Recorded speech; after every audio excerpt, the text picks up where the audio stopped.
Alrighty. Wow. Looks like there's a good crowd here tonight. My goodness. Let's see who all's here and say hello. Let's see. Oh, use the right device to control the right device. Too many devices here. Trying to get the participant list to pop up. But anyway, so I see that, let's see who we got here. Go back to this screen. Half God, half beast. Oops, let's stop the camera spinner. Thanks, Wagyu. That may stop the spinner. Asaf, good to see you. Good to see you. Lamont. And I'm going to say Phoenix is here. Half God. Oops. Let's get a camera to come up here. That was neat. Still some issues occasionally with the automation. Let's see. Recon is here. Half God, half beast. Uncle Jerry and Uncle Chrome are both here, I see. I saw Jeff is here. Wabbit is here. Thank you. Good to see everybody. And if I've missed anybody, pop in something there. I hate missing people. Asaf, good to see you. I saw that. Synthetic is here. Cressy's here. Yeah, we have not had a chance to chat much. It's been a bit crazy and a bit busy all the way around. Let's see. Something's in your town. I thought I stopped the spinner. I want to stop the spinner.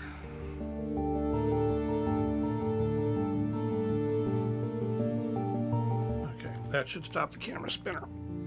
And let's see. Now go back to the camera shot there.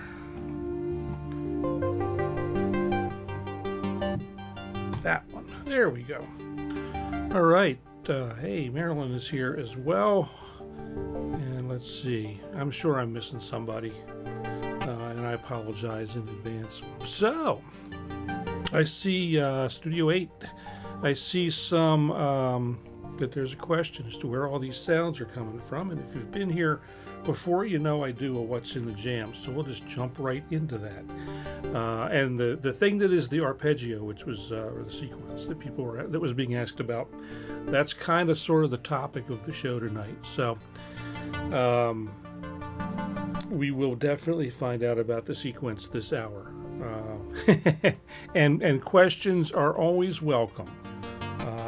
Now, how close we stay on topic is, we'll see how that goes. But so, first thing I'm going to do is I'm going to make some of the sounds go away.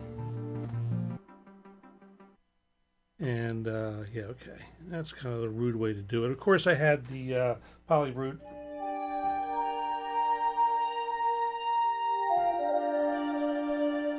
And this sound is one that's apparently not finished because it doesn't have a B-side. Ooh, that's a new noise. This is a sound I'm working on called Space Lo Mein. It's got the wonderful...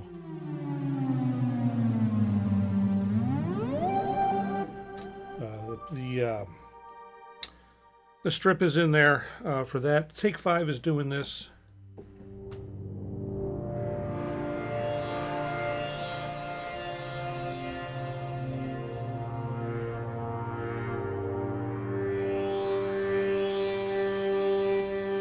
So that hum is that's new.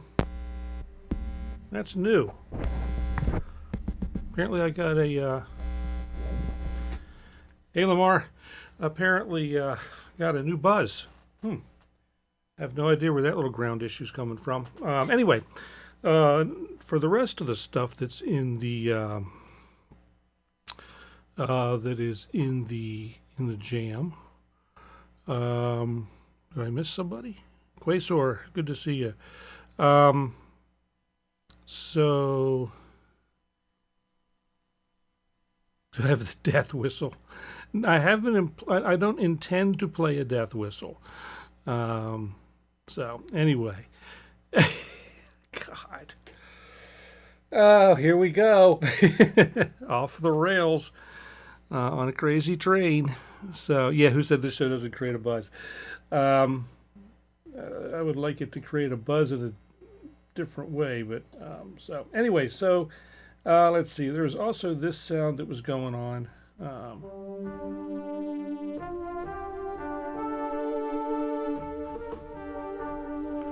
And that's just a preset that I've slightly modified in Analog Lab.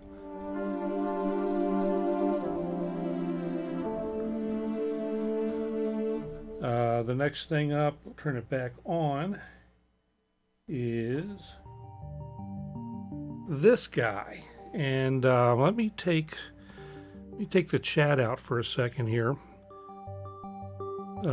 This is going to be the kind of the main, or one of the things we're going to talk about tonight is this arpeggiated setup,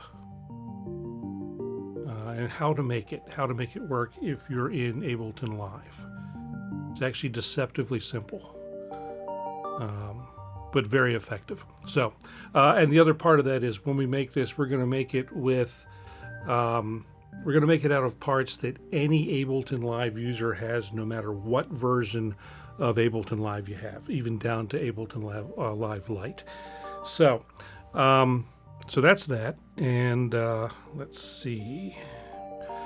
Go to this guy. The next thing up is a similar situation, but this one's being set up to be a pad. And so it's making whatever noise it's making. And again, made with the same stuff that basically made out of the same exact setup as the previous patch, except this one is just playing a sequence that I keyed in, instead of using the ARP. And we've got one more of these things with a slightly different sound. This one is, let's see. How did I do this one? I did this one differently, I think.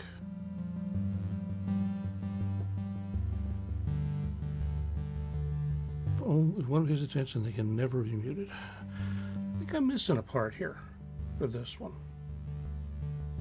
Oh, that's because I'm looking at the wrong one. That's why. Well, I didn't do that. There we go. So this works the same way as that other ARP, except that it's playing a slightly different sound. And let's see, what do we get into next? We've got another one of these, but this one's a little different. This is actually a patch in Analog Lab that carries the sequence as part of it. So we've got three basic arpeggiated sequence kind of things running in the show tonight, and then we're back to the Poly Brute and the Take 5. So that's all that's in the jam. Very simple, and the ribbon controller. I love the ribbon controller on the Poly Brute, and it is so much fun. So first thing I'm going to do, let me turn this guy off, turn this guy back on, and we'll get back over to it on the screen. Whoops, did I go too far? Yeah, I went too far. There we go. So, let me get my phone, because I want to talk about a couple things before I get into how that's built. Got to do the usual, the usual talking head part of the show first, where we chatter about whatever and get off the rails, and then I try and bring it back together. Oh yeah. So, last week I was kind of bitching about my studio monitors being less than thrilling to me, and I was saying they were sounding a little thin, a little boxy, and so basic gist is about and these are the monitors that I'm using, and these are Edifier R1280 dBs, and they're okay. They're not real high end, but they're decent. And but the trick is I've got them mounted on stands, and these aren't speakers that are intended to be mounted on stands. They're what's called, I do have them elevated. They're up they're up on stands, and I showed a shot of it last week. The shot that I have is really bad because it's dark, because the studio is dark. So they are elevated and Quasar, and that's the problem. The problem is that these are not intended nor designed to be elevated. They are a desktop speaker, so no acoustic coupling. Exactly. So that's what I was talking about Quasar in the Discord the other day. So I did some testing. I can't, in my current configuration, can't really come up with a way to couple them properly. So the other and it's actually small near field monitor sized bookshelf speakers, synthetic. So right now I have a couple choices.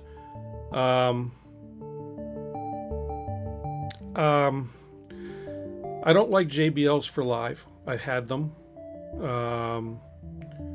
I hate Yamahas, and they sound like they do not sound good to me. Never have. So my choices are one of two things. I can balance these out pretty nicely with a subwoofer. I did test that with another sub that I have in the house, and it sounds better. The other option on everything that I've heard is probably the little JBLs. That's the ones that I've liked the best of everything that I've heard. And I'm not going to go crazy on them. They're still going to be little 5-inch guys because that's really all I have the space for. And that size, the JBL sounds about the best. The only other thing comes close is the little Cali UNFs. And yeah, we do. We all have our preferences. And like I say, I've got a budget level to hit. Honestly, so given my druthers and all the budget in the world, there'd be Genelecs in here. No two ways about it. They are the best sounding speakers I've ever heard. So I've got a budget to hit. That budget is fairly low. So for the money, my best mileage is that the little JBLs, the 305s, or the Cali LP UNFs.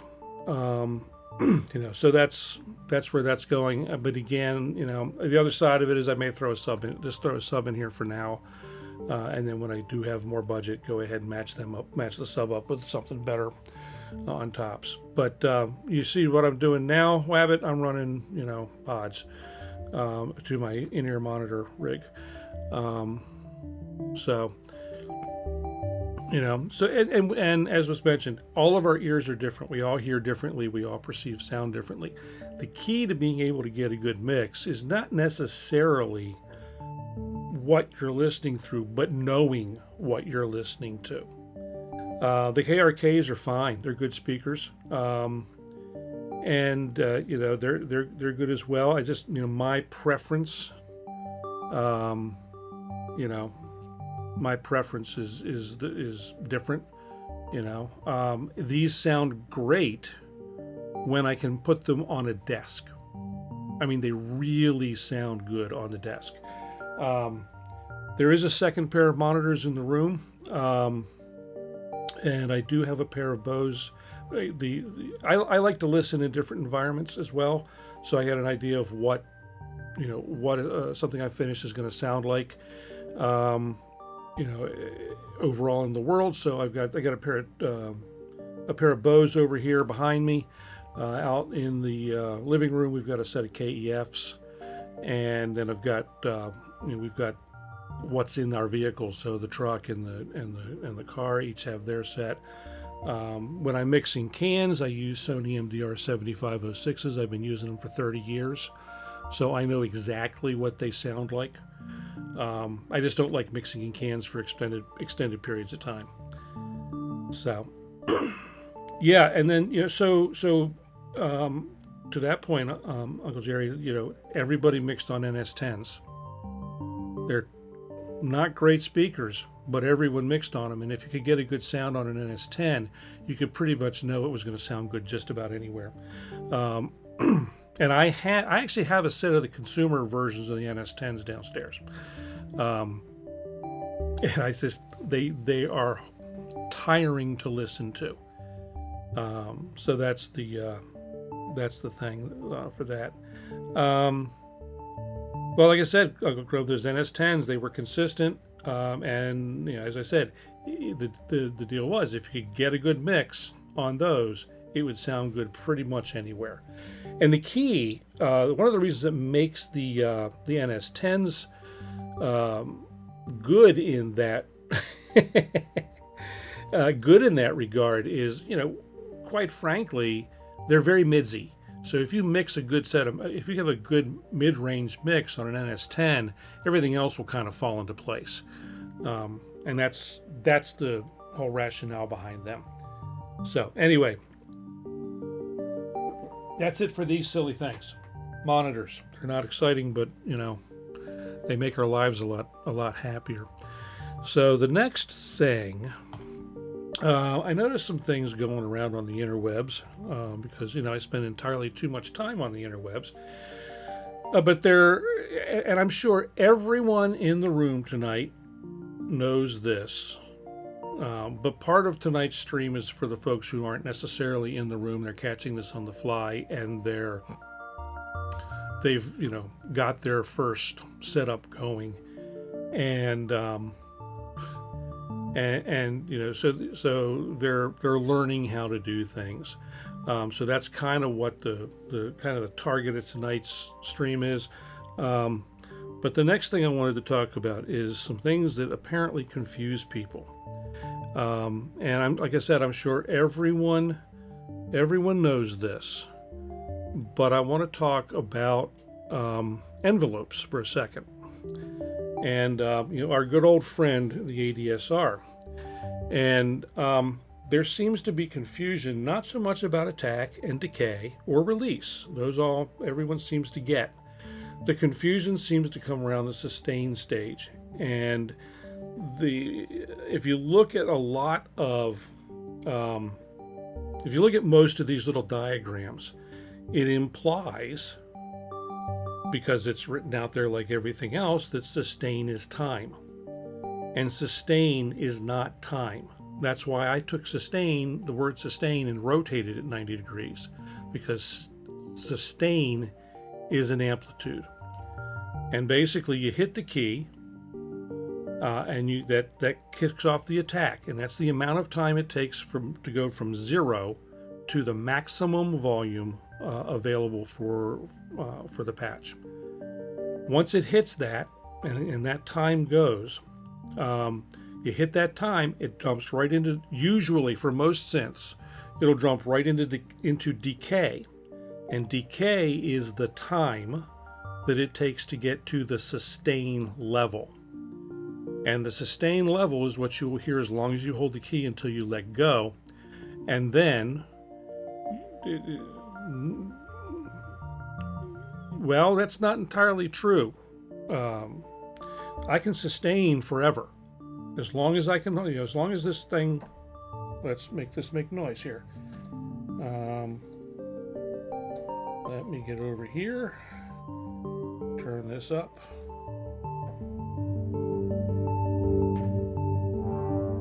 So I'm going to, here we go. Not that much. So I can hold this as long as I want. It's going to hold the level that it's at now. Won't cancel itself out, just keeps going. Okay? So, and Jeff, I'm talking this basic ADSR. Okay, not with anything with multi-loops, because when you get into looping, you're talking about adding sampling into the mix and all kinds of other stuff. There's a lot of other, this is the basic ADSR that I'm talking about, okay? So, right now we're in the release phase, which will tail out. So I'll play, let me make a change here to this. You won't see what I'm doing, but I'm going to set, I'm going to go to an int patch. And I'm going to set a no envelope on the filter. I just want it up. And I'm going to right now set, basically I've got a 0 attack. You can't, again, I'm sorry you can't see this, but I got 0 attack, 0 decay, full sustain, and 0 release. So I hit the key and turn it off. Let off the key, it'll start and stop. And the other thing that you're hearing is reverb and delay that are on. We'll turn. No, they're off on the device. So let me turn. I got a black hole reverb on there. So there it is, clean. Okay. So I'm going to turn up the attack for the amplifier. So when I hit the key, it's going to ramp up. I don't have any decay set. The sustain is still full. So it's just going to ramp up. Well, sustain pedal's a different thing. You know, that does something entirely different. It's not part of this. So now I've got the attack turned up. I'll hit the key. Let's make it a little longer.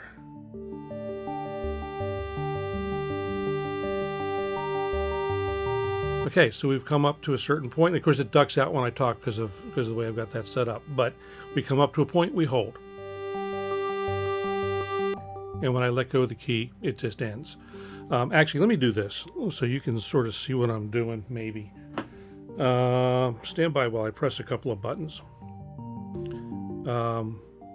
But sustain in that case is, you know, you're holding the sustain pedal down, you know, and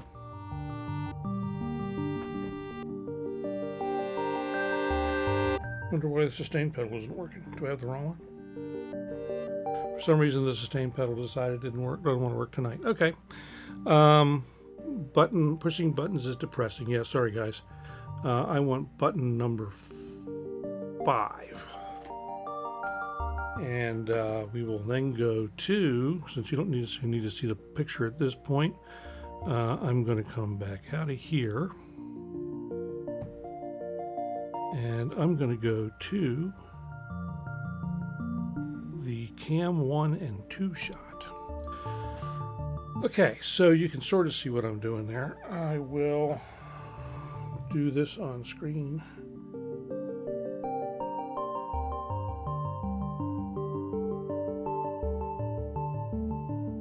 Okay, let's open up the gain a little bit here.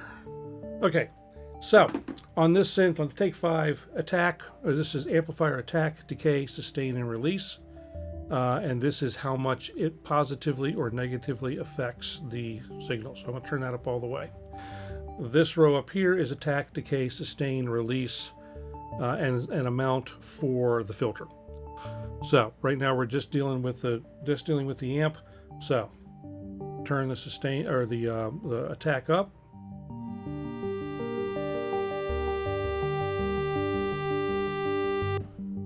Okay, so there's that. Now I'm going to go ahead and turn the decay up on this for the moment. Now our sustain is still set at maximum, so what you're going to hear is exactly the same thing as you heard before, because we're going to get up there, but we're going to max, and we're going to stay at max. So if I hit this,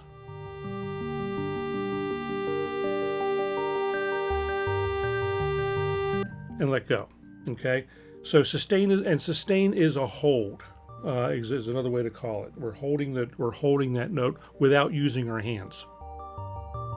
Okay, so you heard the same thing because the sustain level was at maximum.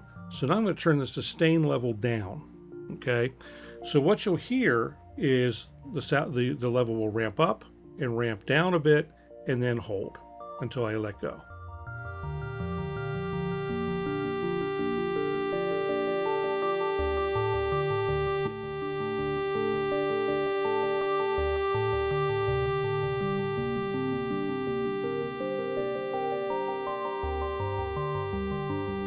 So it'll maintain this level. It's now dropped to the sustain level. It will maintain this as long as I hold.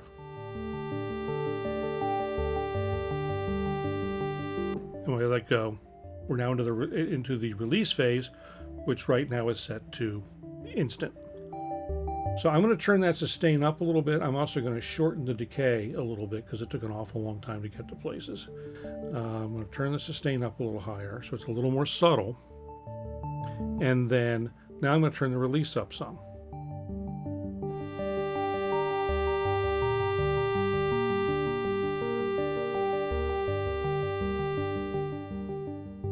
Okay, so that's how a basic ADSR envelope works. We can do the same thing with the filter.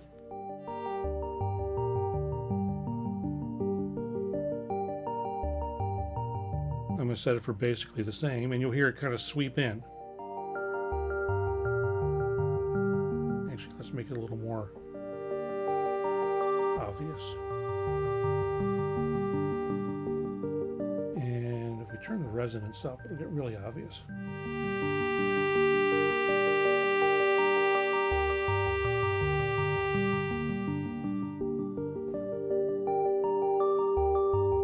And actually, that works a little better. You can do some interesting things with a filter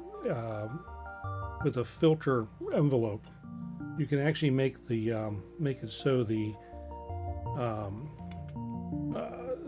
the filter does the fade in if you crank it down far enough.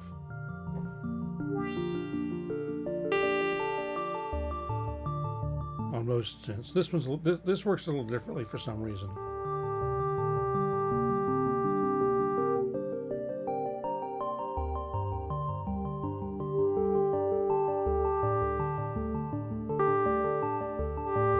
This seems to want to couple them together even when they're not coupled.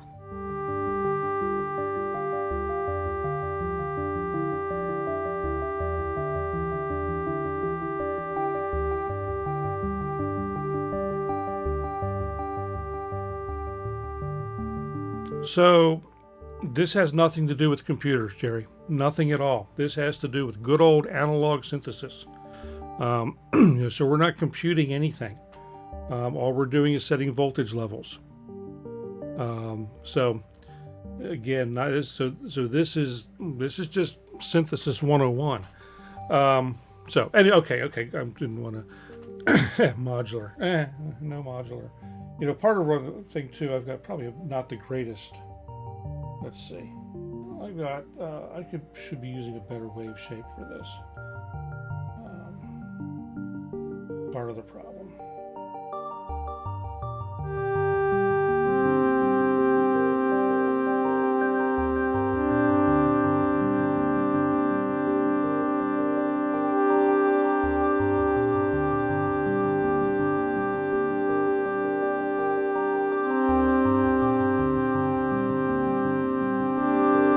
Anyway, it gets a little more apparent. Actually, it gets a little more apparent when we do it on the computer. So, which we can do shortly, and we're going to do shortly. But anyway, I wanted to get through I wanted to get across how an envelope actually works. There are other envelopes in other synthesizers that are more complex. They have additional stages. The filters on the Roland D50 have 6 or 7 stages, so you can get some really pretty wild the envelopes on the D50 have 6 or 7 stages. You can get all kinds of really wild,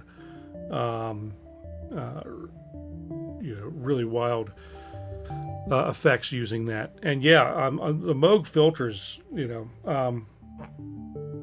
Moog filters and envelopes are, yes, indeed, everything.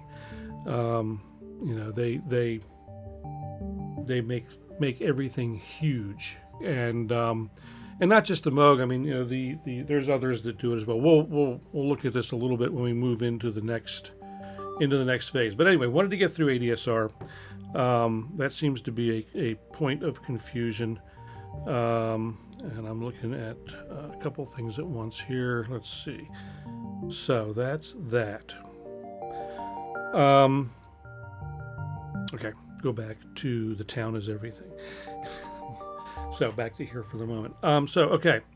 that's that. There have been some questions about my doing content, more content specifically on the wave shaper, on the multi-poly. Multi-poly content is coming. I'm working on that. I want to kind of take it in a decent order. But if someone wants to jump straight to the wave shaper, Keith Crossley has his channel.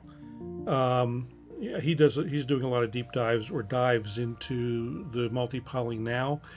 He just did one yesterday or today on the wave shaper, and there's a link for that down in the description. You can go straight to his video on the wave shaper. He does a pretty nice job of going through it. So Nick, thanks for coming. Good to see you. And I'll just catch up here. Craig, good to see you. Thanks for coming by. Same with Lamar. And Nick, yes, staying warm inside anyway. So it's chilly here. It really is, Jerry. You turn the important knobs. So when you're performing, and you see me do it, when I'm performing and I'm playing these things, playing these patches live and doing my things here, I'm playing the filter. Go back to that. I'm playing the filter. Now I got the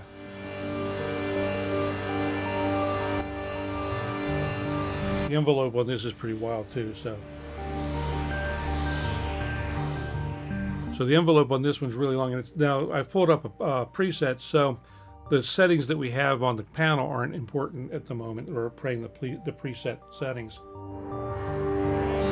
So I've got a fair amount of filter sweep into this. But yeah, so that knob, when I'm using the other controller, it's got its knobs that I've got set up to do the things that I want them to do.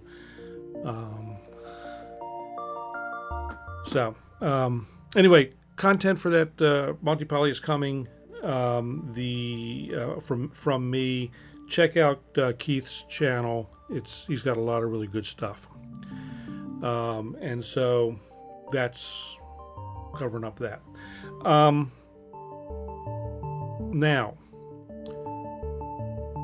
a very large pay attention knob. I'm going to show you now how to make this kind of this ambient ARP sound. Okay. And so what I'm going to do, I'm going to turn off the one that's playing, and we're going to build one from scratch. So let's go. Is Andy going to sleep? I didn't even see Andy wake up.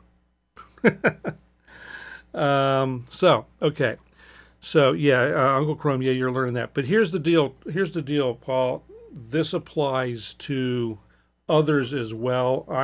But this is targeted to, the guy or gal who just got they bought an Arturia Keylab, and it came with a copy of Ableton Live Lite and a copy of the basic version of Analog Lab. What I'm going to do applies to anything. This is just a way to do it, and a way to do it without having to spend any additional money.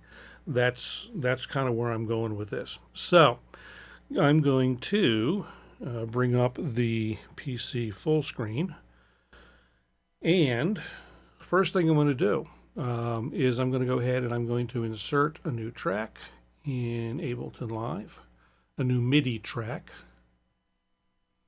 It didn't put it where I want it. It never does. Now, in my case, I'm doing, because I've got a lot of stuff set up for the stream, I'm going to do some things that people don't necessarily need to do.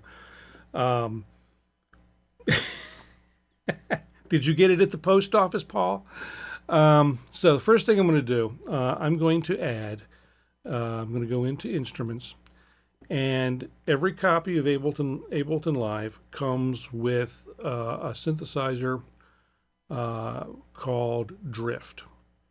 So the first thing I'm going to do is pop that onto the track here. And this sound that we're going to use from drift is really simple. And I got to take the chat down for a couple of minutes while I do this. So you guys talk amongst yourself. I'll try and catch up later. So let's get the chat out of the way. And so drift is a very basic two oscillator synthesizer. What I want to do with this, I want to have one oscillator on, the other off. I want the noise off. So we're going to turn those guys off. And the next thing I'm going to do real quick before I forget, I'm going to set this up so that you guys will be able to hear what I do. So now if I play this, let's see, I want to basic sawtooth, right? That's not very good for an ambient ARP. It can be good for a lead later, but not for an ARP. So we'll play with that. But okay, so there we've got that. You guys can hear it. First thing I'm going to do, I'm going to change this to a sine wave. Basic sine wave, and I'm going to bring it up an octave. Which is, I can't see, it's too small on the screen. One thing I don't like about the Abletons, a lot of the Ableton inbuilt synthesizers and effects and whatnot, is they're very small, and there's no way to bring that up any. But you know, they work, they get the job done, and they for the most part sound pretty good. Now I'm not going to do anything special with this. I'm going to use the envelopes that are already in place. I'm going to use the filter is going to be wide open, because on a sine wave a filter really doesn't do much good anyway. No LFO, no modulation, no nothing. So all we've got is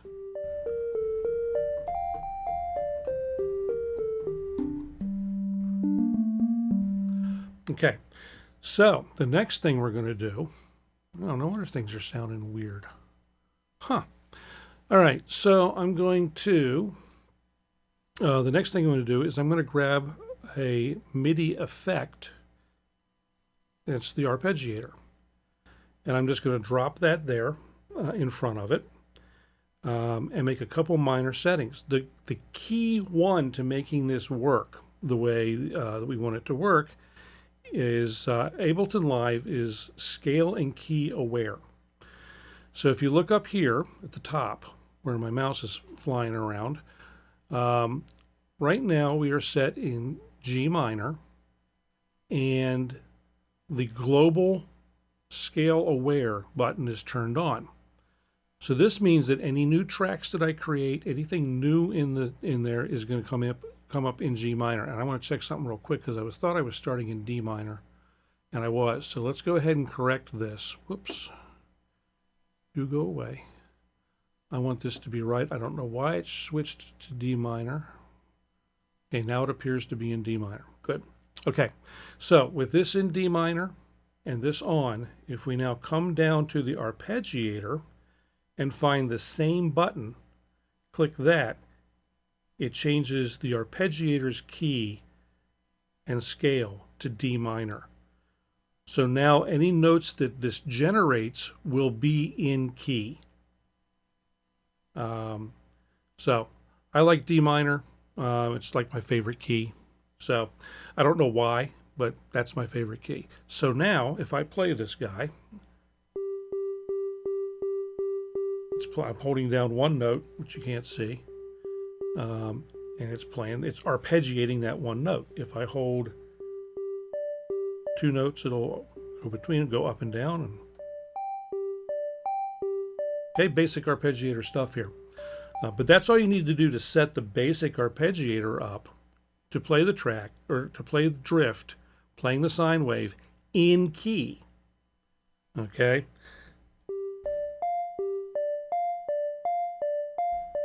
And let me, this is important that I show you. So let me get this shot up here. I want the computer and camera 2. So, and camera 2 is pointing at the wrong place. Okay, guys, put your seatbelts on. We're going for a ride. I say, put your seatbelts on. We're going for a ride.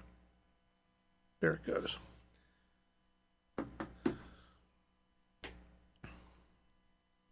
And I may have made it too tight. Yeah, I made the shot too tight. Let's get it to zoom out a little bit.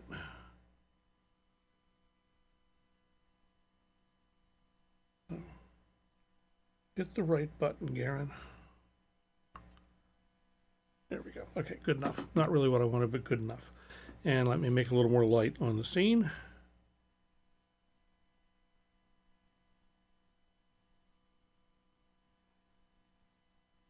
Okay, so I'm holding a D. That's the root in D minor to show you that this thing is locked into its key. So I'm holding the D with my thumb. I'm going to play a D major chord. So that's D, D sharp, or F sharp, and A. Okay? What it's actually playing is that. Okay, that scale aware function is holding us in the scale and key that we want to be in.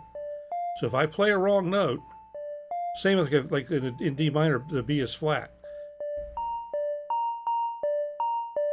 So it corrects that for me. It keeps that arpeggiator playing the right things no matter what I do.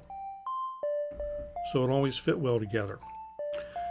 Okay, so back to PC full screen.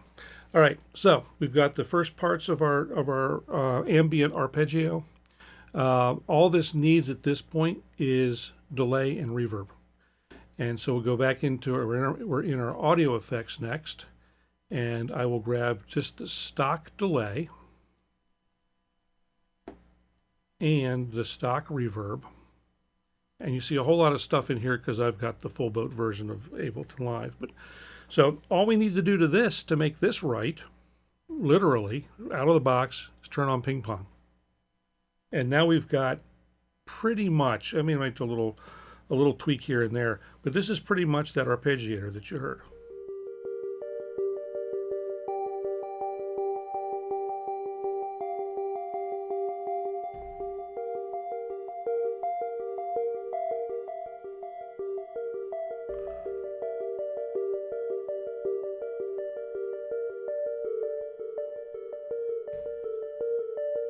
So simple stuff. That's how we make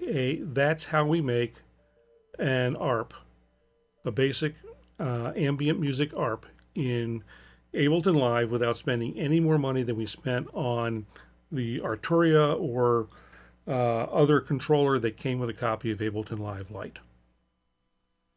That's it. So now the only other thing I do, and I'm going to take the chat away again for a minute. And it'll take a moment to do that. So the next thing I want to do, I want to save this because I want to be able to use this again and again and again. So what I'm going to do is I'm going to shift click all the way across the whole way here.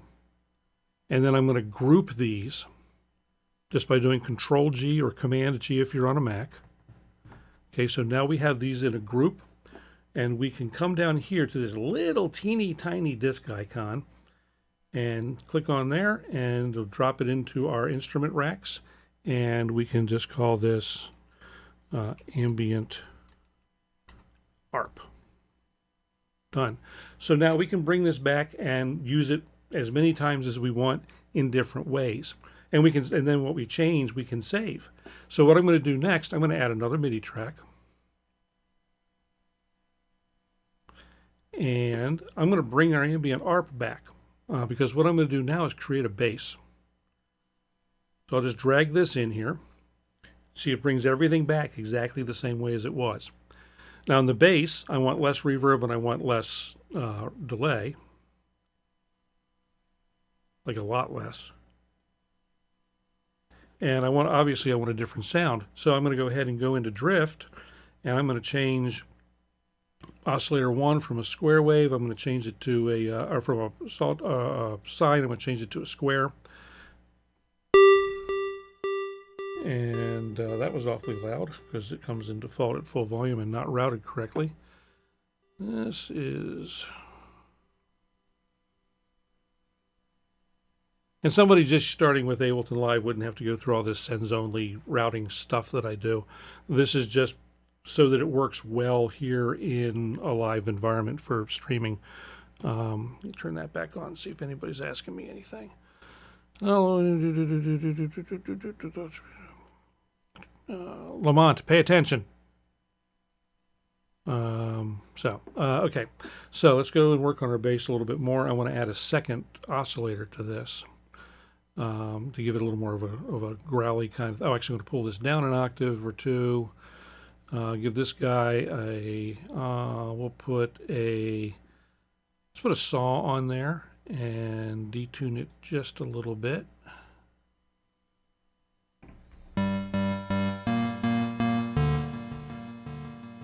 And we're going to turn it down, bring it down another octave.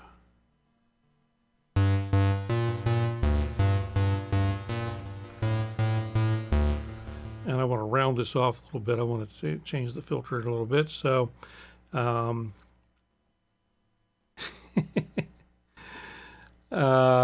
so I'm going to pull the filter back, maybe give it a little bit of resonance.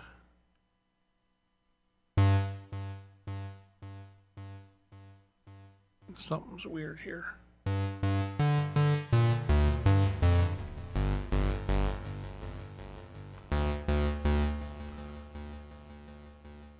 Okay, I'm going to take the chat out again so I can see what I'm doing, because I'm looking at the same thing you guys are. So let's see. I want to change. So this arpeggiator, we've just been using the up. I wanted to make some changes here for the bass. And this will be the same. Basically, I'm building something very similar to the bass that I built for the opening track tonight. So I'm going to use a different pattern for the arpeggiator, and I'm going to use. I think I'll use. Let's see. This was me.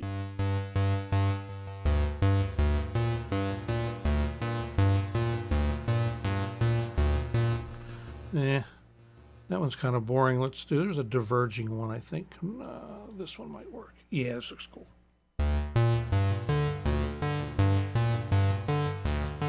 So it's a reasonably interesting bass line. I'm going to slow it down. So I'm going to set it to quarter notes. And I'm going to back this reverb and delay off a little bit. And so now we've got a bass.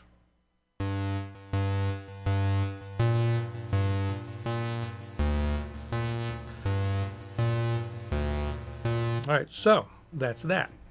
Now we got 2 or 3 parts of a new ambient piece already done, and I'm actually going to round that. I'm going to round that that bass off a little bit more. It's a little buzzy.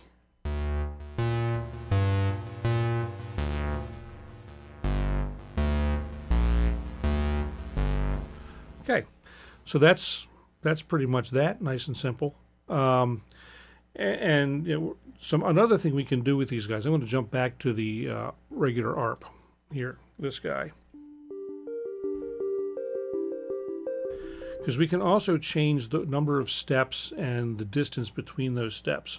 So to make it a little more interesting here, I'm going to set this to 1, let's do 2 steps and make it 5 scale divisions. So we're not dealing in semitones. Because we're using the scale aware. We're using scale divisions. So each note essentially in the scale. So I've set it for 5. Instead of if we were going to do note divisions or note separation, we would be using 7 semitones. But since we're going a fifth in scale divisions, we're going to be 5. So if I hold this now, you can hear us play in the fifths.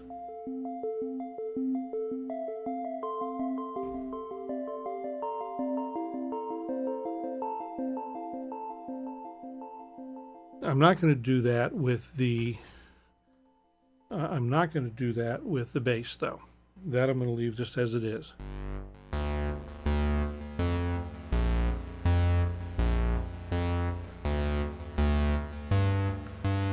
Okay, so again, two thirds of what I did before in Drift in Ableton Live. Going to add one more track for now, And so this is going to be a pad. Every every ambient song has pads. So I'm going to insert another MIDI track and grab, and I'm using drift over and over and over again because basically the only synth that comes with the very basic version. What did I do? Only audio effect. Well, I'm not trying to drop. It's a MIDI track. I love it when Ableton does things I don't like. That says MIDI at the top, right? It says MIDI right there. Drift. Okay, we're going to delete the track and try again. I'm going to go here.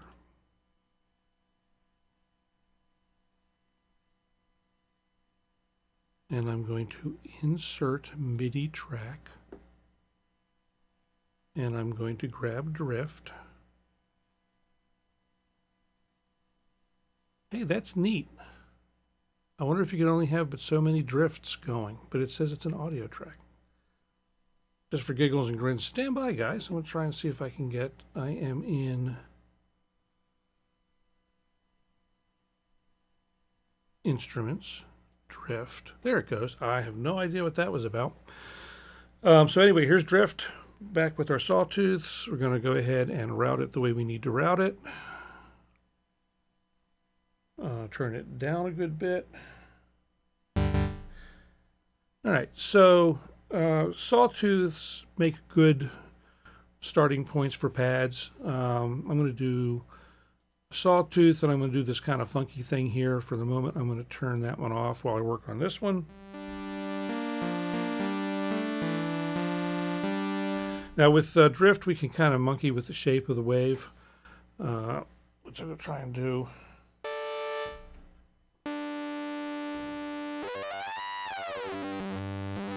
You can see in the lower left where it's changing what the waveform is going to look like.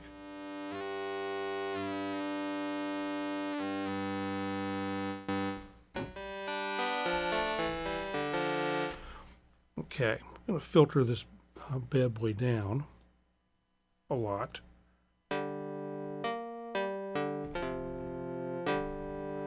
And you can hear the that the filter's got its envelope going on here.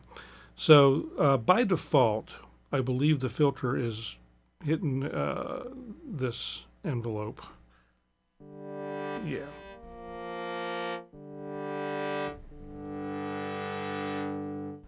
And I'm going to turn up the attack really long too for envelope 1 because that's our amplitude.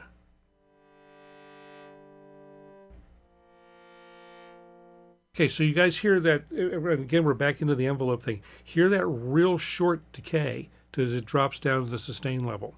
So that's what I was talking about. So if I lengthen this out, oh, I got to do the one on the filter too for you to really hear it.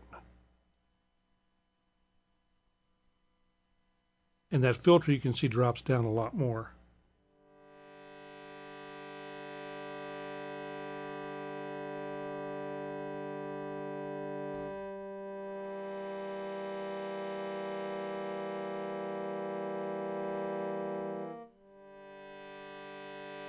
Hear nothing, see everything.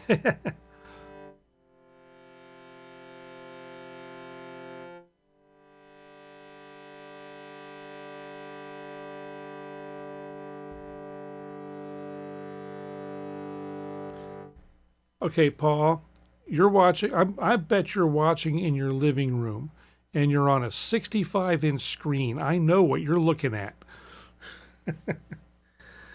Now, I'm on a 32-inch screen. I can barely see it, so I get that. So anyway, let's bring these releases up a little bit. And just to make this interesting, we're going to we'll turn the second oscillator on, and let's see what it sounds like.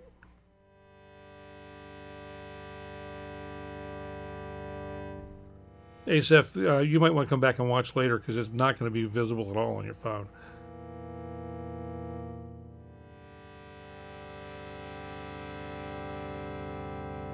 This is not ideal pad. Ideally, I would spend a lot more time. I'm going to actually switch something here. I would spend a lot more time on a couple of other things. But let's go ahead at least and put an LFO on the filter frequency. So we're going to click here, go into mod. Actually, click here. And I'm going to drop this guy and I'm going to say LFO to filter low pass frequency. So now if I do this, we'll get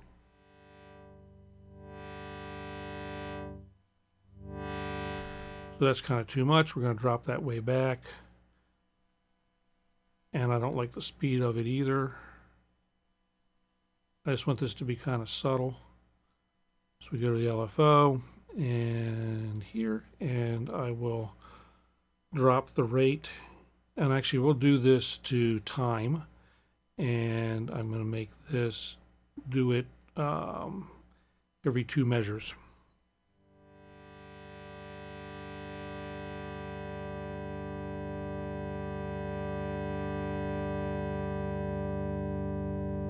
So you can hear it subtly changing over time. And the next thing I'm going to do, I'm going to bring this guy up an octave.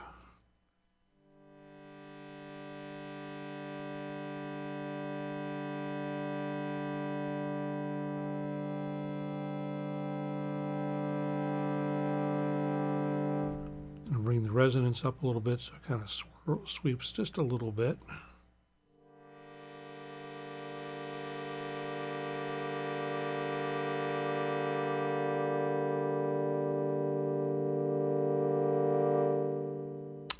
And let's see, last thing, I'm going to take the LFO again, and I'm going to drop this on oscillator 2 detune. If I can do that, there it is. Just a teeny tiny bit. Otherwise, it'll sound really bad.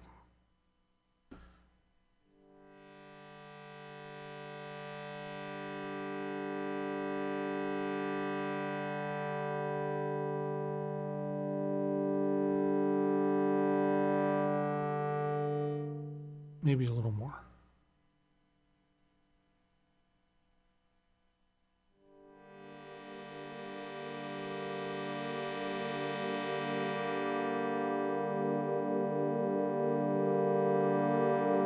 And finally, one more thing, we'll take and put the LFO. Actually, no, we'll do envelope 2 to the shape, oscillator 1 shape. Again, just a little tiny bit, because a little goes a long way with that.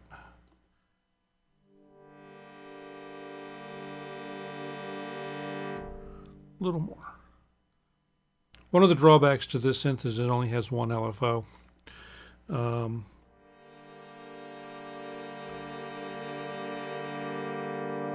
everything kind of happens together. So now we have a decent basic pad. I'm going to go ahead and finish out the pad, and it's going to be very simple to do. First thing I'm going to do, again, I'm just going to grab the basic delay, because that's what's in the free version of Ableton Live. And this one I'm going to set up to a little differently from the one I would use in the arpeggios. I'm going to go ahead and do some different timing, and I'm going to unlock them so they're both doing different times. And I'm going to kind of offset them a little bit. And I'll still make that ping pong. This will just kind of smear some of those changes together.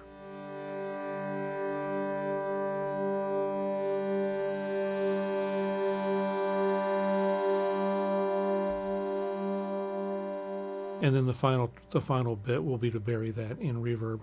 And there's a whole bunch of different reverbs that come in the larger versions of Ableton. Again, this is just what I'm just working with these because they're in light and intro. So we're going to make this reverb pretty big and very stereo. And little wetter than you ordinarily would. Crank up the diffusion, the reflectivity, all that stuff. And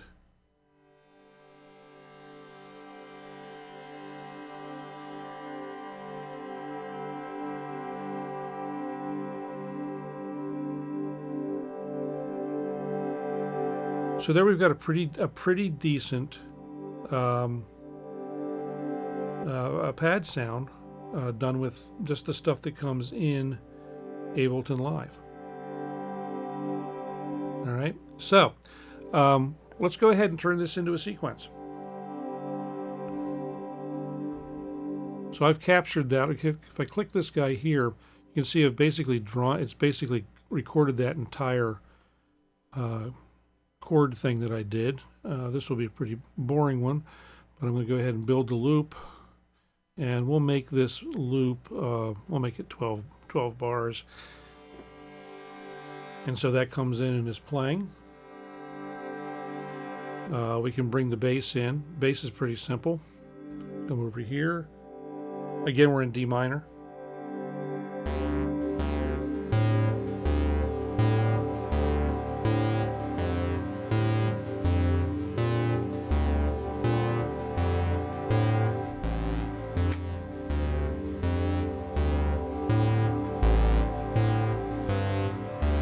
Go to the G. And we'll go to an A for no apparent reason.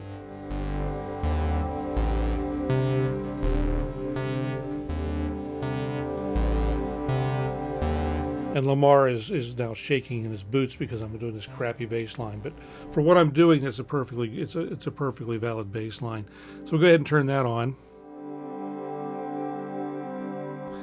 It'll make sense when it actually falls into context. Now I'm going to make this a different duration, and we're going to turn this down a bit.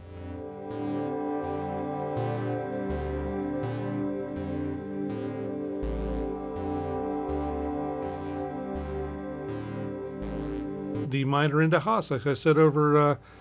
Like I commented over at Symptoms Reality on the podcast there, it seems to be a D minor night. Although this thing seems to have changed itself back to G for some reason. We can fix that. Okay. I don't know why it keeps doing that either. Make sure all these are in D. Okay, that one is already. Right, so the one thing I'm going to do real quick just to make sure that it didn't screw anything up in this bass sequence. I know I played appropriate notes, but I'm going to go ahead and make sure that everything is in scale, which I've just done. And now we can go ahead and drop in this ambient arp that we did. Where's our arp? Oh, no clip, yeah, okay. So there's our arp. Let's make sure that we are in the correct key, since it seems to be flipping around on us for some reason. D, okay.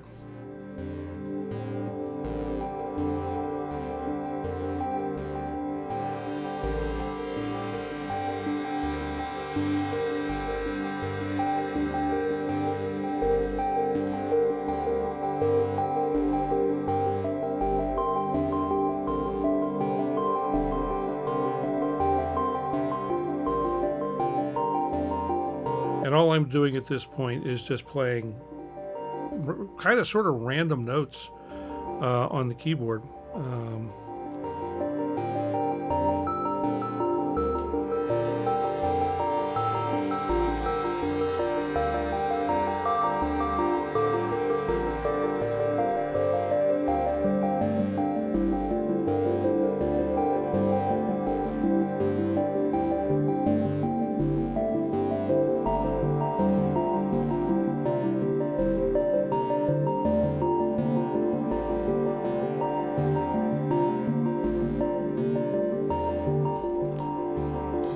We can capture that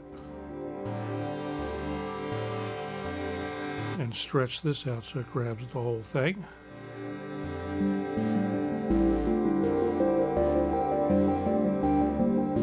And there's the basis of an ambient track right there.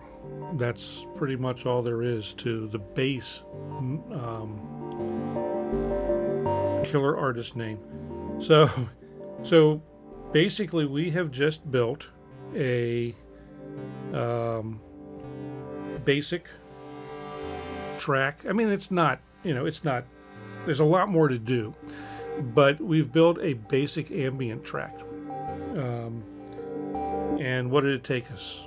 Not long. And so this was done just with things that come with most MIDI controllers these days. Pretty much anything from Arturia. If you buy any Arturia MIDI controller, you'll get everything you need to do what I just did and more. Because we could then go in and I'll add another MIDI track because I can. Insert MIDI track, and we'll grab a plug-in that also comes with pretty much anything Arturia makes.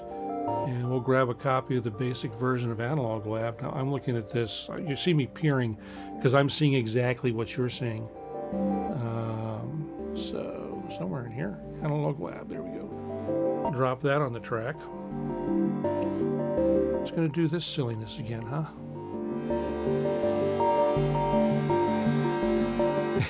Can I make C sharp? Sure, I could do it in C sharp. What the heck is up with this business of it not wanting to... There it goes, okay. So here we got Analog Lab coming up, and I need to do these setups here real quick. Do that, and we'll do send to sends only. And right off the bat, let me make sure it's fine. I've got a Juno set up.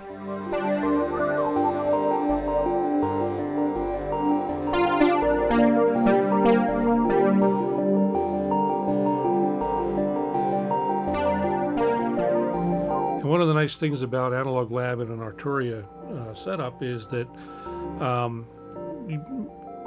it may auto-detect what keyboard you have or controller you have. If it doesn't, you just tell it, and all these knobs on the screen match up to the knobs on the controller. So, again, we're playing around in the ambient world.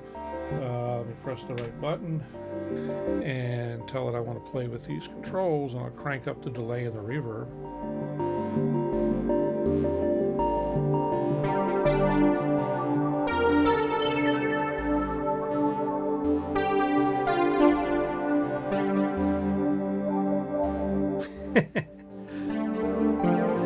I haven't had the Weather Channel in so long I wouldn't know if this is what they play or not.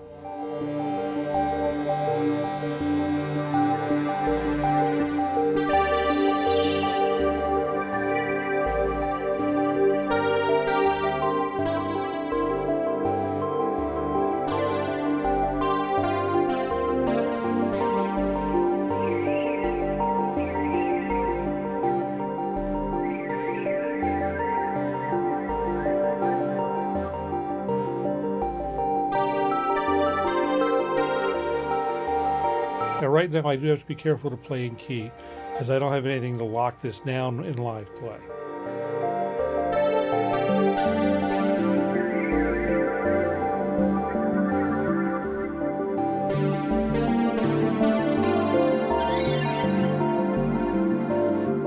You can see on the screen what notes I'm playing, sort of, and then I'm working the mod wheel.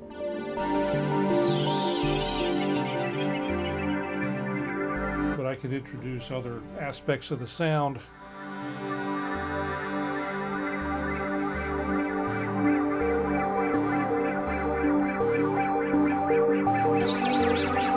So, Paul, you're talking about transpose, and that's the next lesson, which we're not going to do tonight, because I'm still working on getting it to work. But the short answer is sort of.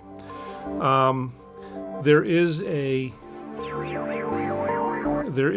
utility in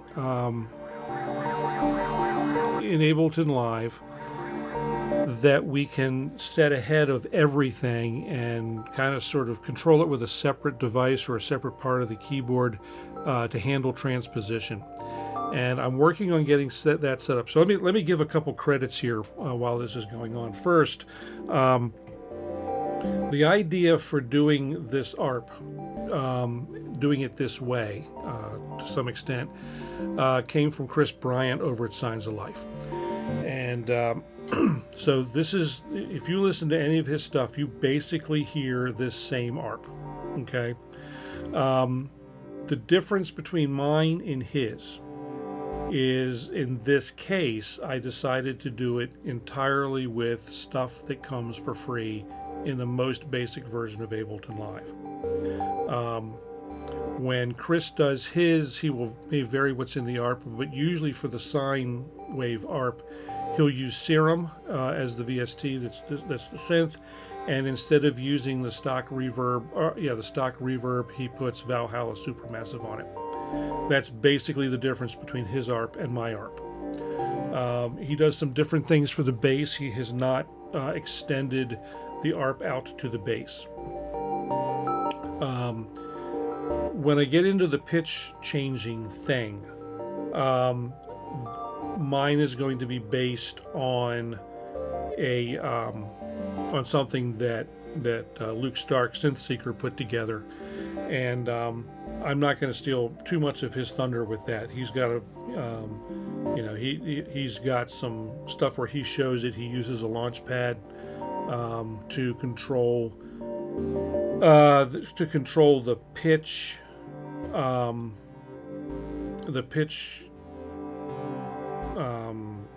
MIDI effect in or MIDI device in Ableton Live, and what you can do is you can drop that on a bunch of channels ahead of things, and do basically he's got the grid set up in a certain way, so it's scale divisions, 2 octaves of scale divisions, and you whack the scale division you want and play, and it transposes everything to match. You can decide which items or which tracks you want to stay in scale. So if you want to do some interesting kind of dissonant kind of stuff, you can drop your pad and leave that alone, and then have that sit while you're doing other stuff over it. So I want my version of that to work a little differently, so I'm still setting that up. But the short answer is yes. You can do transpose on the fly, or transpose easily once you set all that stuff up. The thing that I've been fooling with that has confused me about it to this point is that it does it based on note value coming in, but if I assign the same note values to the pads as I do to, say, a Minilab MIDI controller, and tell the pitch controls to get their info from that, it doesn't work the same way. So I'm not sure what's going on with that yet. Once I get that worked out, what I will probably set up to do is either do a keyboard split on one of my controllers, or have one of my controllers set up to do that, and while I play with the other stuff, because I'm a keyboard player. Pad controllers are not my favorite thing. Luke does his with one pad controller, a launch pad controlling all the pitch or all the transposing stuff and a few other things, and then plays this, whatever he's playing, whatever track he's actually playing live, he plays on a separate pad controller on an Ableton Push 3. So that's that's his. So again, I can't take all the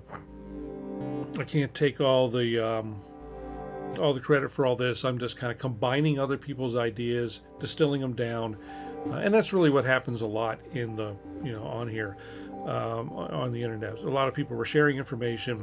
We then twist it around our own ways and use it the way we want to use it, and present it the way we want to present it. So that's pretty much that. So we've built an ambient thing, and that's probably not that Juno patch that comes up by default.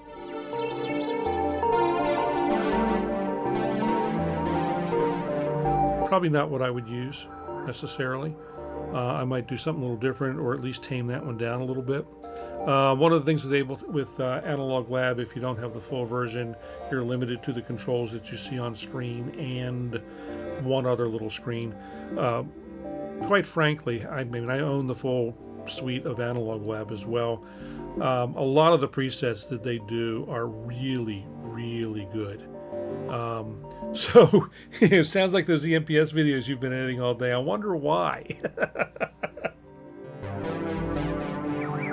I mean, you know, who was part of those? You know, you and me. So let me calm this Juno patch down, because because it's here and we're starting there. So let me go back to a screen where I can see. Andy, thanks. Good to see you. Thank you for stopping by. Have a great evening out there. Be good. Let me pull the PC back up so I can see what I'm looking at, because I don't remember where the controls are laid out. So the thing with Arturia, with the Analog Lab, the reason that I'm using it is because I have an Arturia key lab, and with the when I use Analog Lab, one of the things that comes into play is all of the controls on the Arturia keyboard are automatically laid out so that it just lines up and works. You know, so the only thing I don't like about the key lab, and I've got the Mark II, the Mark III did not do any better with this particular thing. I really like the key lab because it's built like a tank, if nothing else. The only thing it doesn't do is it doesn't do polyphonic aftertouch. And if you've watched any of my videos, I go on about how much I enjoy polyphonic aftertouch. One thing that is happening now, though, is, let's see if I do this right. Yeah, certain of the Arturia synths, not all of them yet, but most of them now are NKS compatible, which means they work in the Native Instruments environment. So if I load them up in the Native Instruments complete control shell instead of in Analog Lab, I can actually it maps everything out perfectly and immediately to the Control S keyboard, which does have polyphonic aftertouch. And honestly, that's what I usually do. The reason I didn't do that tonight is because I wanted to make the, guy got a key lab, for Christmas or whatever. And now what do? Now where does he go from here? So that was kind of the impetus behind the way this stream was put together.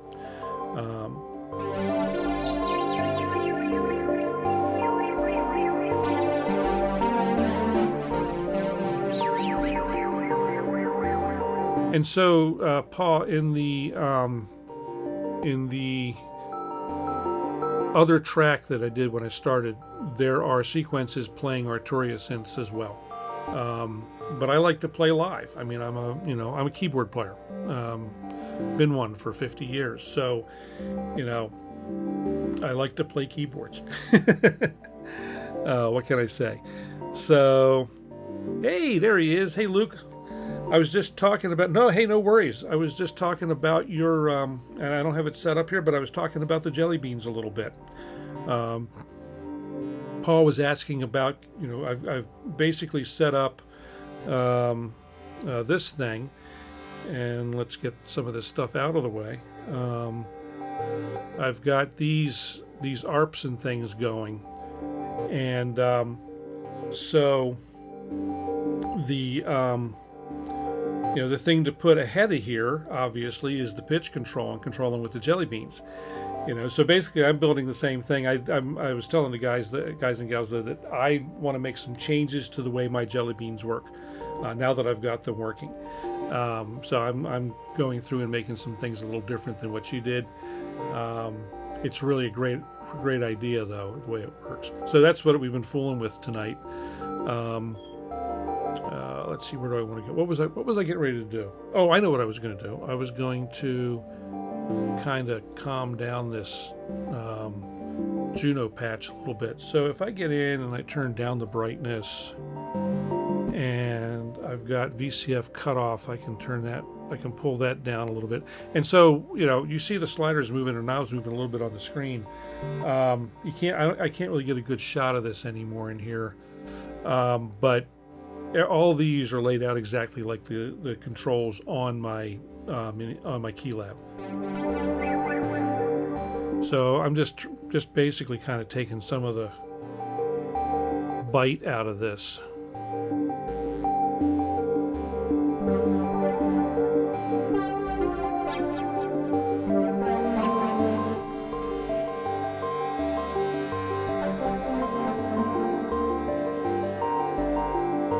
We do want to open it up a little bit.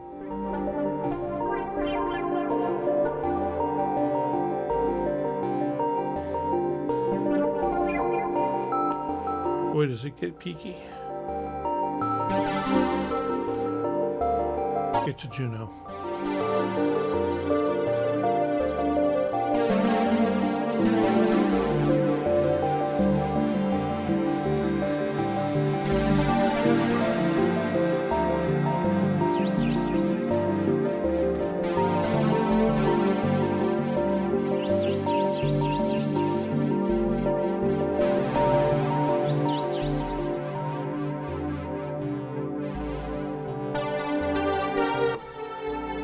Or maybe we find something that's a little more pleasing. There's a million sounds in here, and a million different synths. So, it's and even the free version that comes with the controller is pretty well endowed, so to speak. I've got a few things in here that aren't included with any version. Let's go ahead and throw. I'll use the SQ80. And just for this to start, let's grab this guy.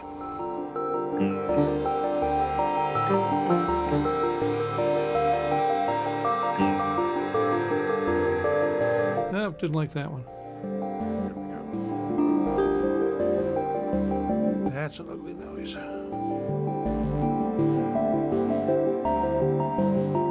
See if I can start with this guy.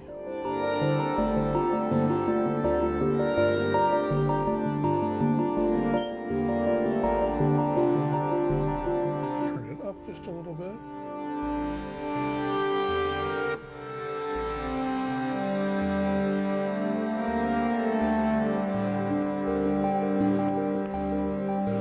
See what I missed.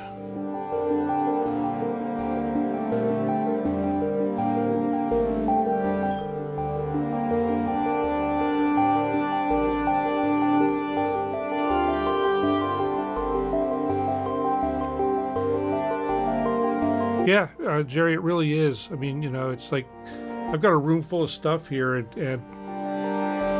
if the world came, if all heck broke loose and I had to break and run, I'd grab a controller and my laptop and head out the door.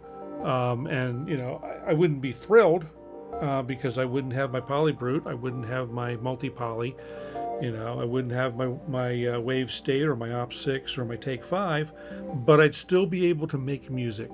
And so from that standpoint, everything you need can be in your laptop, in a laptop bag. I was fooling around with the other day just to fool around and see how well it worked. Was my laptop, which as some of you know is a little problematic for music production, but if I keep things under control, it works okay. So that and the Mini Lab and the Mini Lab 3, and I can do it.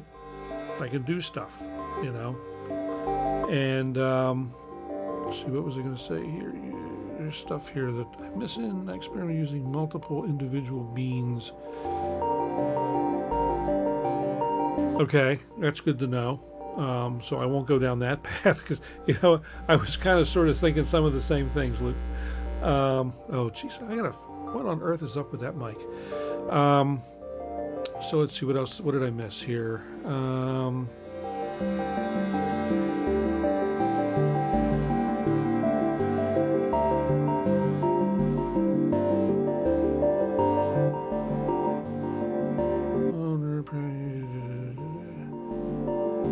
So, you know, yeah, I mean, there's an option. I'm rolling back to you know, to something that Jerry said. There's an option, you know. And I think I said last week, to everybody's shock and amazement, that, you know, if I was told I could only keep one of my synthesizers, what would it be? One of my actual hardware synths, what would it be? And as much as I absolutely adore the Polybrute, if I had to bug out and have the most versatile thing that I could grab, it would be the multi-poly. You know, that would be, you know, a controller, the multi-poly, and the laptop. And, you know, if I had to, that could be it. You know, I really could do that if I had to. I don't want to, but if I had to. So anyway, it is 9:30. So, does anybody have any questions? I'm sure you have questions about anything we've rambled on about tonight. It's been I know I've been rambling on now for quite some time. I guess I started rambling about 10 after 8, and it's now almost 9:40. So Sledge would be yours. You know, I can see that, Paul. The Sledge is a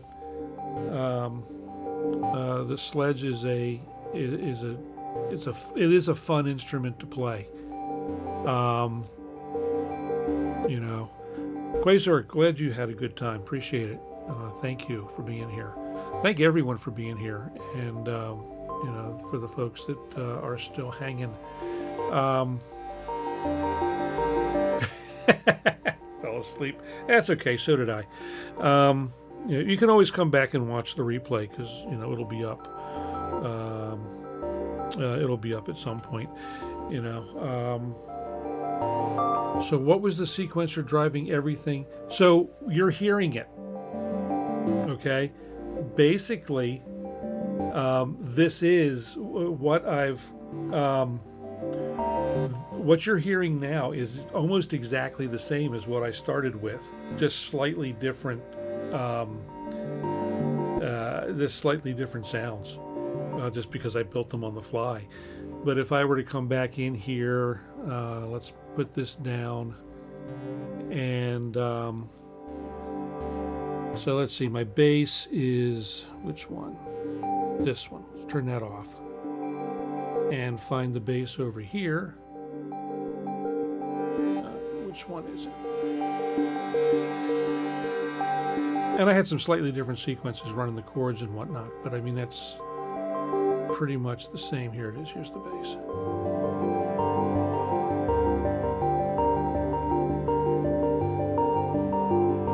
And levels are different. Let's see.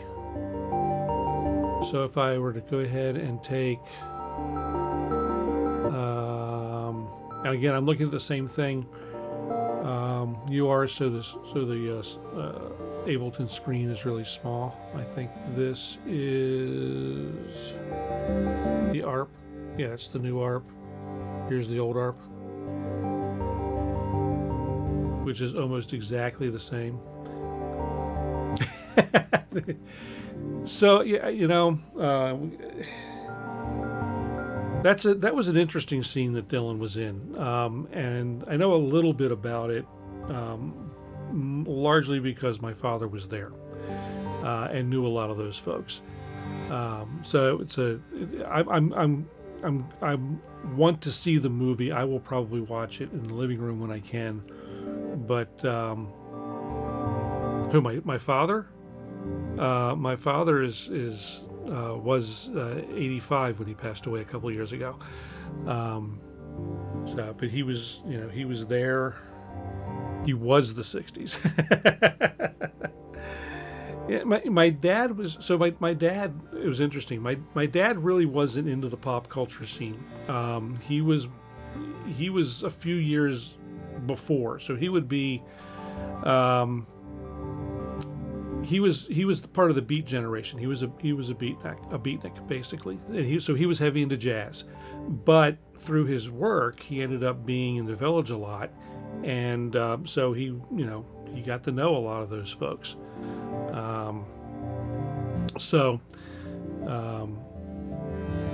he, and basically he had told me over the years a lot of stories about some of the stuff that went down, and people that he'd met, and things that conversations that they'd had, stuff they talked about. So it's pretty cool. Pretty cool. So what's on my sends? Okay, so send A is reverb. I'm not using it except for on the percussion track, and the reverb that's on there is, let's see, the reverb that is on there is going to be, that didn't help any, did it? Reverb. So right now ROM is the reverb that I'm using in there, and I've got a couple in there that I can switch in and out. But ROM is the one that I'm using right now. But only thing that's going through there is drums and the Op 6, which we're not using tonight. Send B is delay, and it's I typically either use Echo from Ableton or Replica. Those are my two favorite at the moment. The synth bus my send C, I send all of the synths to send C, and then send C runs through compressor, a utility for gain, and then span if I want to take a look at where I'm living in space. And so this compressor is gated by the output of send D, which is my mics. And really all that is a submix of mics that goes to the mains, and then also goes to the side chain on the compressor.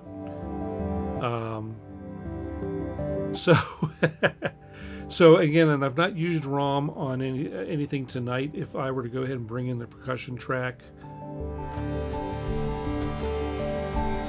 that I've been using, this is the one I've used the last couple of weeks. ROM is let's see. ROM is part of part of Native Instruments package there, of the complete package. So no, you've got to buy complete to get ROM. I think it comes though with the most basic version of complete. Although my version of complete is standard, so I got a whole bunch of stuff. But that's so those are my sends, Luke. And the A and B, I don't use a lot, because a lot of times I'm putting individual effects either in the synth voice or on the on the individual track. I know it's not the most efficient way to do it, but on this machine it's not that big a deal. The laptop gripes.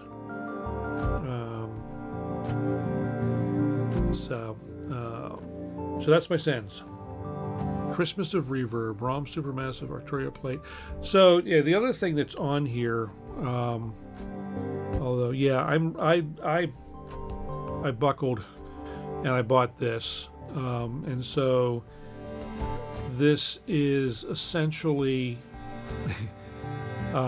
everything runs through this at this point. So this is in my master track. And so my master track is basically just the mix of everything, a utility, the Tape J37, a limiter, and the limiter is really only here on streams. I don't use it when I'm doing regular production. And then again, a copy of span. This thing is, I did not want to like this. I was like, I don't need a tape thing. And I really don't need a tape thing, but this one is fairly subtle, it can be over the top, but I've got it set to be fairly subtle, and I basically just use it kind of for a little tape compression. So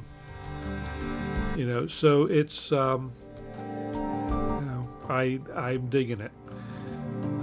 And it's very, like I say, it's very subtle. And you can now you notice I'm running at 7.5 inches per second here, but with modern tape formulations that are, gritty-ish. And I don't know why. That's just what I was kind of liking. So yeah, and I caught it on the last day. On the last day, I can't do that, Craig. I can't drag my finger on it, but I can stop it. And restart it. You can control the amount of time it takes to stop too, which is interesting. I don't know if you can do anything like that or not. See what's in this is pretty much all it does. It does its thing. And so if I were going to do that other stuff, some of the crazier stuff with tape, switch the order here. Let's turn this off. I'm afraid to turn it off because I don't know what it'll do as far as levels are concerned. But Arturia also has this guy. And you can do some stuff with this where you can get flutter and wear and that kind of stuff going on. I don't use this very much anymore, but it's there. I'm not huge into the lo-fi thing, so I don't use this stuff a lot. But tape Mello-Fi, and I had this, obviously got this before J37, and so I was sticking this in the master channel some. I've got it set to be really, really, really subtle. I'm looking at the thing here. Oh, okay, so it's talking about being a wash. Yeah, that would be a wash. So I don't know how long a tape stop I can set. Let's turn this guy back off. Go back over to here. I don't know if this 1 bar thing, I think this was supposed to have to do with the, I thought this had to do with the stop. So let's set that to, yeah, that's exactly what it is. So if we set this to 4 bars, now I'm gonna have to stop talking when I do this because it'll do weird things, but see you, Abbott. If I do this, it slows down slowly.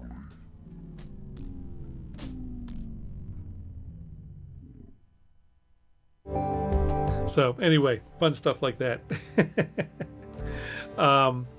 It's, to me, I don't have any real need for that personally. So it's something I don't really use. Yeah, it slowed down the live vocals as well. That's exactly right. And it'll do it at whatever rate you say here, and then you can have it start back up, either instant or this fast mode. So if I do that, and I start it back up again, it mimics a tape deck action, pretty well, which is kind of cool. But again, yeah, it's not something I really. That's not something that I need. It is a cool trick, and it does it. One thing I will say, the sound quality of it is quite good. But there's other things you can do that. No vary speed, no vary speed. But that's not a thing that, again, for me, not a thing. If I'm going to do something like that, Paul, I would do it. I'd trick it through a delay.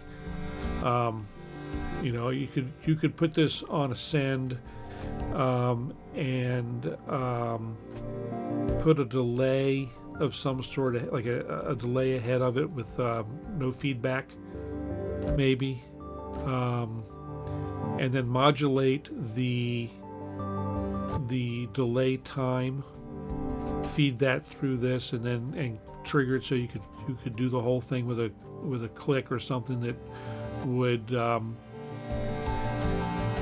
trigger the ramp the ramp on the delay time and the stop button at the same time, maybe.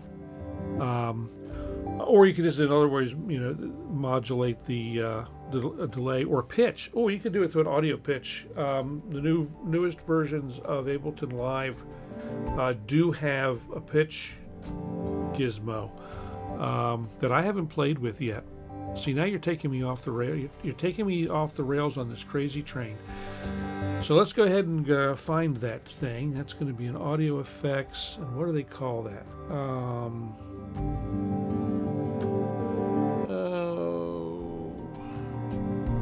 I can't remember what it's called because it's new and I've used it like exactly once. Because this thing should change pitch without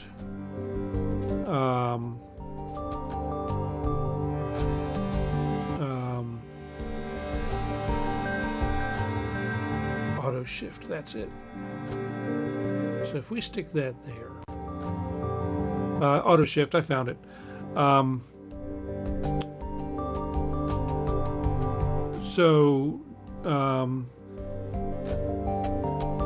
Paul, I don't know if there's a lot of MIDI CC parameters for J37 or not. I don't use it that way. So I should be able to put this in live mode, and I should be able to tune myself down. So now you're hearing me low, and I don't know if I'm 100% wet or dry or not. Oh no, I'm 100% wet, so you're hearing my now shifted voice. I'm hearing both, which was a little weird. I was just talking about going off the rails here on a crazy train. So I should also, in theory, be able to play my voice, or I can make myself sound, you know, much, much higher. My goodness. Let's put that back where it belongs. So anyway, and you can do things like, so with this, if you want to monkey with stuff, you can put it on an LFO, and now it will do, let's put it, I'm not sure exactly what it's going to do, but we'll put it to the pitch, and then we can do that. Don't do it, it's not worth it. I don't know. I'll try anything once. Whoops. And I need that pop-up to go away for a second because I can't see what's under it. Let's see. All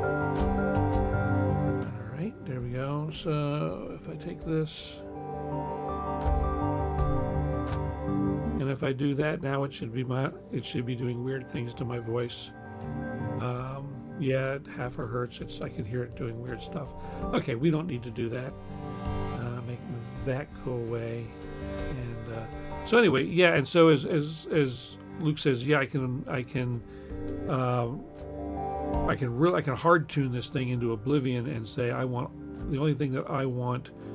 only note that I want my voice to make, in theory, is D. So when I change some version of D, so I can be here, or I can be up an octave or down an octave, which sounds really weird.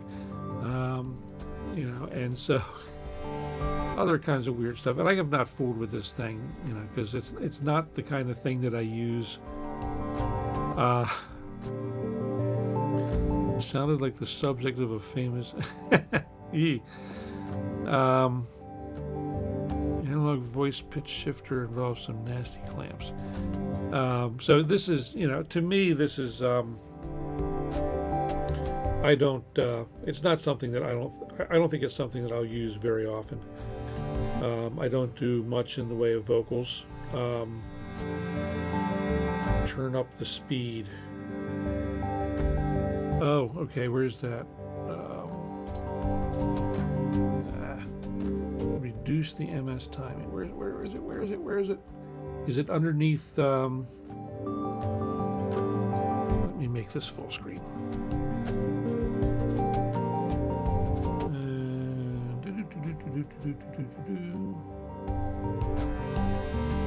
Where am I not seeing this, Luke?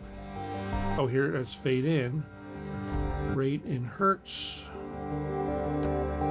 Under smooth. Okay. Let me punch this up so I'm not seeing what you're seeing. Under smooth. Oh, there we go. So we want to turn that up. Okay, I've cranked that way the heck up. Put the chat back. Make it a smaller value. Okay. That's...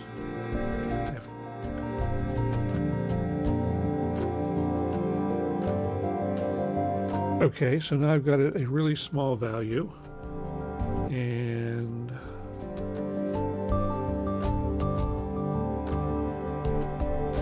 let's see. Turn up the speed, reduce the nanosecond timing. Is an intone, reduce the pitches. Okay. Let's see.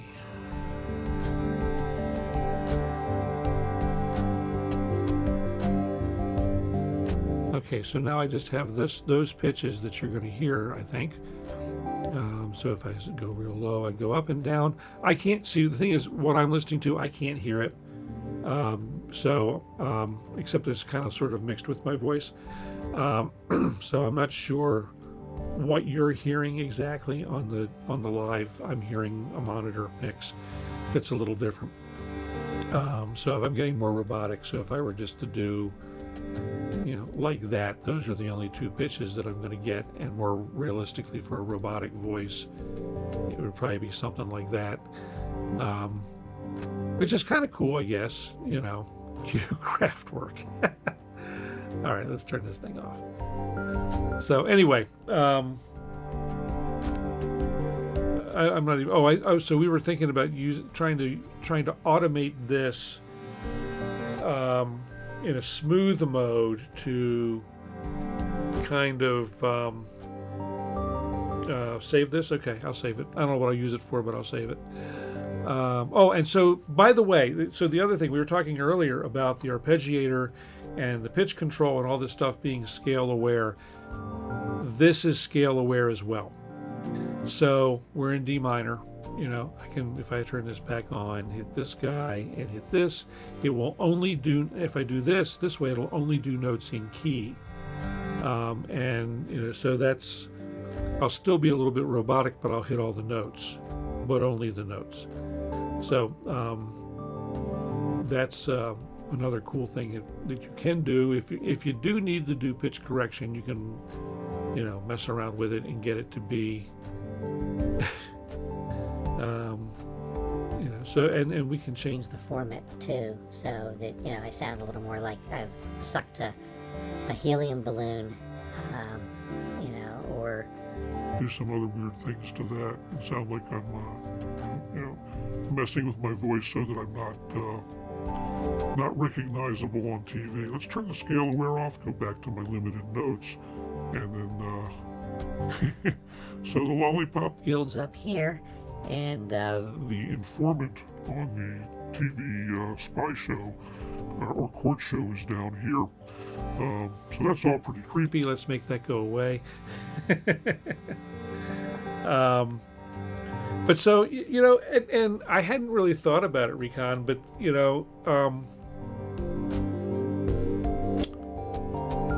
I actually have a project that I'm thinking about that using this would be pretty good for. Cool. That's fun.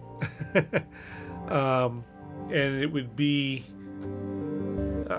this is something I get to mess with. That's going to be fun. Cool. I was wondering what I might use the silly thing for. I will probably use it too when we do some demo tracks for my band. So let's go back to that. So anyway, fun stuff. Fun stuff. So we're coming up on 10 o'clock my time. I may, if the government doesn't close, have to go into DC in the morning, which will mean getting up early. So I think I'm going to go ahead and wind down if there's nothing else. And I'll play out and I think call it a night. Guys, thank you all for coming.